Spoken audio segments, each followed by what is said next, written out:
20 లక్షల ఈవీఎంలు కనిపించటం లేదు అని. దేశంలో 60 లక్షల ఈవీఎంలను తయారు చేయించారు.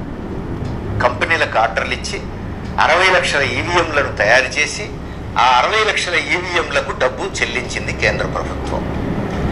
వాటిల్లో ఎన్నికల కమిషన్ 40 లక్షల ఈవీఎంలను ఉపయోగించింది.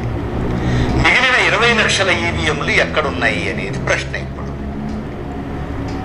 ఇప్పుడు ఆర్టీఏ యాక్టివిస్టులు, సమాచార హక్కు కార్యకర్తలు ఆ 20 లక్షల ఈవీఎంలకు సంబంధించిన సమాచారం ఇవ్వండి అని ఎన్నికల కమిషన్ను కోరితే మాకు 40 లక్షల ఈవీఎంల గురించే తెలుసు, మిగతా 20 లక్షల ఈవీఎంలు మీరు అడుగుతున్నవి ఎక్కడున్నాయో మాకు తెలియదు, మాకు ఎవరు హ్యాండ్ ఓవర్ చేయలేదు అని సమాధానం చెప్పింది ఎన్నికల కమిషన్.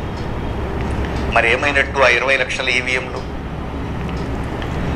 60 లక్షల ఈవీఎంలను తయారు చేయించారు, 40 లక్షలు ఎన్నికల కమిషన్కి ఇచ్చారు, మిగతా